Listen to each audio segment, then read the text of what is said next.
Hello, my name is Ruth Hunt and I am the curator and editor of this book, The Book of Queer Prophets, and I am absolutely thrilled to be addressing you today in this weird time of social distancing. I wish I could be joining you. The Book of Queer Prophets came out of a desire to try and really put some light and warmth behind the question that is often posed as something that is difficult, this notion that people of faith cannot be lesbian, gay, bi or trans, or that indeed people of faith can't be supportive of LGBT people. It's often been assumed that faith, spirituality is diametrically opposed to LGBT identities and communities. As a practicing Christian myself and as an openly gay woman, I've always known that not to be true, that it's too simple an assumption to presume that sexuality and faith and identity and faith are just completely incompatible, that the reality is much more nuanced, much more complicated.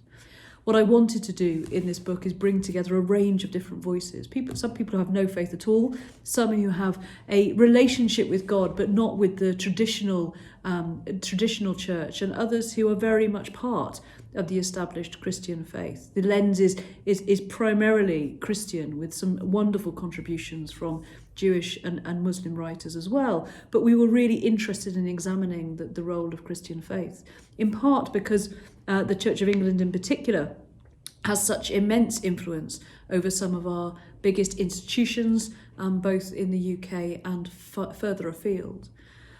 I think that I really, as I came to the end of my time at Stonewall, was aware that I hadn't, and we hadn't managed to move on the tone of the discussion between faith communities and LGBT people as much as I would like, and that there was a need to think about how we could bring some of the humanity back to those discussions and those debates. Often when we talk about these things, we're reduced to comparisons of interpretation of scripture, which I for one find excluding, let alone the average LGBT person who's just trying to find their way in the world. Having these conversations entirely framed in relation to scholarship forgets the reality and the lived experience of LGBT communities who are just trying to find their place in a world that can sometimes feel very hostile and very aggressive. So we brought together some amazing writers, and if you've not had a chance to have a look at the book, do borrow a copy or pop along to your library, or indeed buy a copy. We're really thrilled that the royalties from the Book of Queer Prophets all go to Stonewall, and I hope and think that these discussions are helping to build bridges between our communities, rather than the walls that can sometimes be perceived to exist because of how the world goes. I'm going to just take a moment, if you'll indulge me, to read a little bit from the introduction, and I know you're hearing from some of the other contributors as well, and I'm hugely grateful for those contributors, some famous, some absolutely not so, some with faith, some with no faith, who've been able to reflect their own personal journey on some of these topics and some of these conversations. These things are deeply personal, but of course deeply affect how we live and how we live our lives. In these pages, you'll read about the experiences of people who believe in God like they believe in love. There is nothing contradictory for them about their love of God and their sexuality or gender identity. I'm one of those people. And I am one of those people who wants to be able to experience that faith, that belief in fellowship and communion with others. That is not an unreasonable desire. Belief can, of course, be riddled with doubt and uncertainty, but at its most simple, belief is similar to the absolute conviction of love. It is easier to describe the absence of love. We know when it doesn't exist, but when it does exist, it defies explanation or definition. Love is. Belief is. God is. For those with such belief, being part of a fellowship of others who believe is vital. A community can strengthen and fortify faith. It is that sense of belonging which compels some of us to speak out. Some of us know that we have a responsibility to speak truth to power, to those who detest us or tolerate us. We are tired of being told that it's not quite the right time to accept us, that our existence and welcome into the church threatens its very fabric. We are part of a faith community, and we have something unique, sacred, and vital to contribute. We are, understandably, running out of patience with the supposed ethical pragmatism that requires us to stay in the shadows. Some, of course, don't believe in God and watch with bewilderment this so-called community pontificating on the lives of other people, claiming a higher authority as a justification of their intrusion. We need to hear their voices too. There are often people whose upbringings were religious, but who found themselves with many questions and too few answers. They often have important observations about how religious teaching can be warped to exclude and marginalise. Faith leaders and communities need to acknowledge those we've lost, who feel left behind, and whose relationship with faith teeters between ambivalence and alienation. We cannot and should not deny the hurt, pain, and trauma many have felt at the hands of an institution that was meant to show them unconditional love. There is nothing holy about the systemic and individual rejection of lesbian, gay, bi, and trans people. It is the very antithesis of the command that lies at the heart of Christianity and so many other faith traditions, to love one another as I have loved you. Faith groups must also realise that such ongoing hostility towards the LGBT community is preventing many people from finding faith in the first place. Why would an individual consider stepping into their local church when the national leader of that church has at best said nothing positive about LGBT people and at worst expressed outright hostility? Such attitudes don't just put off potential LGBT worshippers, but our friends too. It's universally acknowledged that there is a decline in Christianity in Europe. As a campaigner, I do not understand why those who are trying to reverse that trend would continue to actively exclude. Throughout history, prophets have delivered important messages.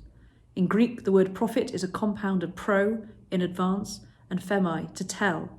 They deliver warnings, visions, and instructions to communities who variously listened to or ignored what they have had to say. I hope that the words of these modern-day prophets will be listened to, and I hope that people who have the power to change the experiences of LGBT people will make the necessary changes which are so overdue. The queer prophets featured here are those with a voice and a story that will help us build bridges that counter and rebuff the division that continues to blight our society. They offer up themselves and their stories to present a new way of looking at what it means to exist at the intersection of LGBT and faith. These writers are queering traditional understandings of faith, sexuality, and gender identity. They are fighting against the assumptions made, learnt, and relearnt about the possibility of an inclusive faith community. Queer Prophets is a plea not just for understanding, but also for empathy. I, along with other contributors, am asking you to let go of what you think you know about LGBT people and faith and be open to hearing our stories. We might just have something to say that is integral to God's plan rather than a supposed anathema to it. That's a brief excerpt from the introduction that I wrote to this book, and I hope that you find something in it for you too. I am now, of course, I've left Stonewall, and I'm a crossbench peer in the House of Lords. And if politics has taught me anything, it's that listening to each other and finding a way through is an essential prerequisite for us surviving the next stage of our lives and society. So I hope you have an amazing festival, and thank you very much for listening. Cheerio.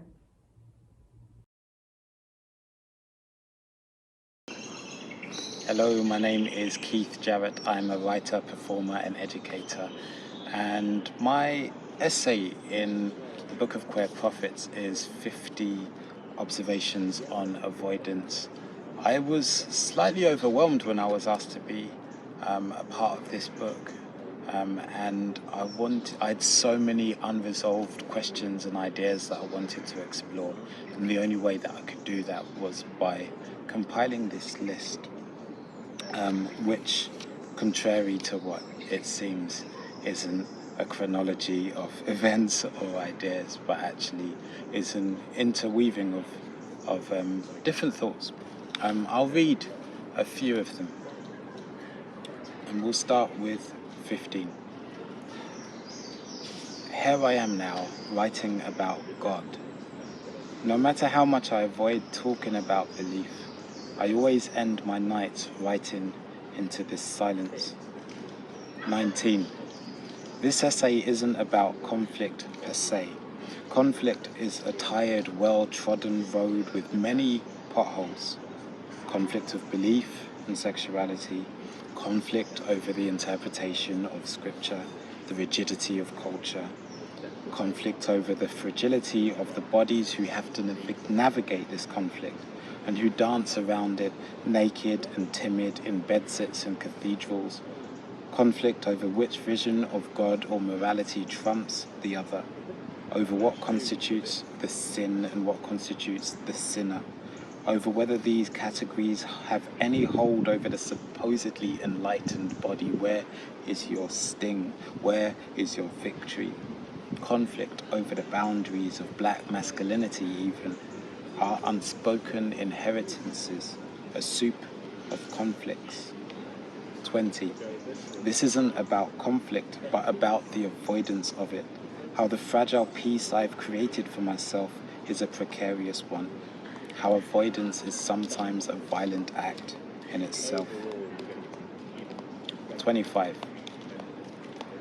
The phrase coming out irks me a little because it suggests the outcomer has stepped through a portal, a dark closet full of Narnias, into the open, while failing to acknowledge the subjectivity of the outcomee.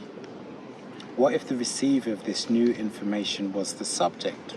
For instance, I was outcomed by her, rather than she came out to me. Nah. I accept this sounds clumsy, but it's at least an attempt to rebalance perspective. We who have apparently come out have always been here, and some of us are hardwired in our attraction to those of the same gender. Some of us, too, have always danced outside the neat margins of gender or tiptoed near the edges. We haven't had to go anywhere. You have. 26. Of course, according to Queer Theory 101, if no assumptions were made to begin with, every heterosexual gender normative person would have to come out too. We would all start from the same neutral base, assuming neutrality is a thing. Post-colonialism 101 says nothing is neutral. The arguments could go on. 32. I grew up inside the unsustainable silence of Clause 28. The legislation forbade anything that could be deemed a promotion of homosexuality and pretended family relationships in schools. In effect, it meant pretending that some people didn't exist, at least as whole people.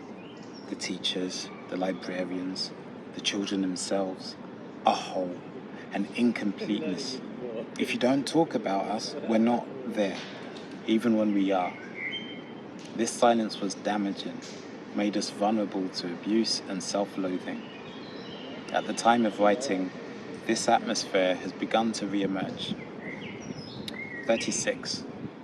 Perhaps it is time to be vocal, to provoke.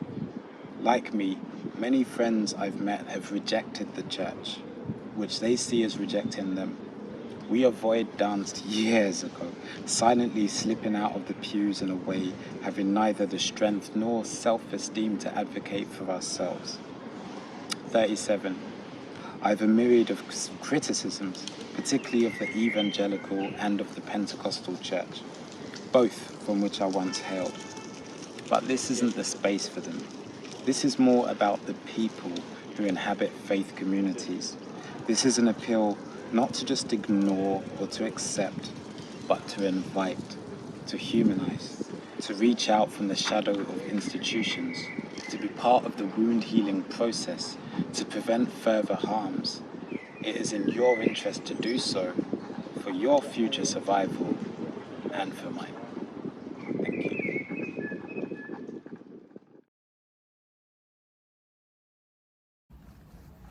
Hi, I'm Jay Human. I'm a contributor to the Book of Queer Prophets. My chapter in the book was written as my coming out as Christian, and I had not yet found this wonderful, tiny, ancient gay church that I am recording this video in. I'm going to read you a little chapter of the book, well, a bit of my chapter of the book, and then might give you some context for what's going on behind me. That night and all of the next day, part of my mind was telling me to go to the cathedral and talk to a priest. At mid-afternoon, I did. I went back to my favourite seat and stared up at the stained glass. Jesus on the cross stared down at me, and for half an hour, I guess, I prayed. And I felt the peace and comfort I had always felt in cathedrals. And I think I began to know. I stood after a while and, returning to the nave, asked a volunteer if I could talk to a priest. This began a panic because it turned out there were no priests around at the time. After the third person hurried to the office, walkie-talkie in hand, they asked me why I wanted to talk to a priest. I said, I watched a kid jump off Prebends Bridge last night. 5 minutes later, a priest appeared. I didn't talk to him about God, just about my worries, that the poets I was in Durham to teach might do the same under the pressure of the university, that the friend I was with that night would take this horribly despite doing all that he could. I spoke in confusion of the others present on the bridge that night, who ignored it even while it was happening. At the end, he recognised me from Evensong the night before and asked if it was something I went to regularly. For the first time, instead of replying simply that I just like cathedrals and choir music, which was true, I told him that I was not comfortable saying I was religious, but I was no longer comfortable saying I was not. He nodded knowingly and I left to walk the cloisters and think. Every night after that, I found myself lurking on the Church of England website, browsing in incognito mode, even though I'm the only person who uses my computer, as if I was scared that having a hint of Christianity in my browsing history might make it real. Having spent a few weeks doing that, I read the daily prayer in the website footer and started crying. That was the final straw. I phoned my friend, the wife of a priest, and said, I think Jesus is coming for me. What the fuck do I do? But I did not tell her the bridge story. She conferred with her wife, and a few days later I messaged our mutual friend Graham with similar sentiments that he was kept in the loop. He offered to buy me a Bible, and I was so touched that I cried in an unfortunately well-lit reception area. I've finished my first reading of the New Testament now, and I'm slowly devouring the book of Psalms. I'm taking everything slowly and tentatively. Although my Christian friends are kind, supportive, and openly gay, I'm painfully aware that not all members of the Church of England share such liberal views on LGBT people, especially trans people. The only church me that runs an Alpha course, an introduction to Christianity, is run by clergy who all signed an open letter opposing moves to accept trans people more decisively within the church. Even outside of the concern that I'm not really welcome in the church, I worry that friends and family of mine who understandably have issues with religion and the way it has been weaponised will think differently of me when this comes out. But I will be no different. I believe faith to be a deeply personal thing, and I'm uncomfortable with evangelism, so I won't be trying to press this change on others. I simply think this is right and good for me. Hopefully I will one day be able to find a place in a congregation or church community despite those who do not believe I deserve one. For now, I will read and pray, settling for asking questions of my friends regularly and sitting alone in the anonymity of cathedral congregations when I travel for work. I could not bear it if ignorance or hatred drove me away at this early, delicate stage, and I do not believe that this is what God wants either. I've already learned a lot on this journey about myself and others, and I've also learned that it's probably not a good idea to call God a bitch. So, as you might be able to tell, a lot has changed since I wrote that coming out as Christian chapter. I did find a place in a church community that welcomes me. This is my church, where I'm assistant church warden and all-round nuisance, St Nicholas, Leicester, which is radically inclusive and ancient. It's 1,142 years old, and everybody is welcome. And it's been absolutely lovely to find my place here during such a really weird year with the plague and the churches being closed. But I think it's wondrous that spaces like this exist. I think more spaces like this should exist, and I hope that everybody who wants to find a place like this is able to.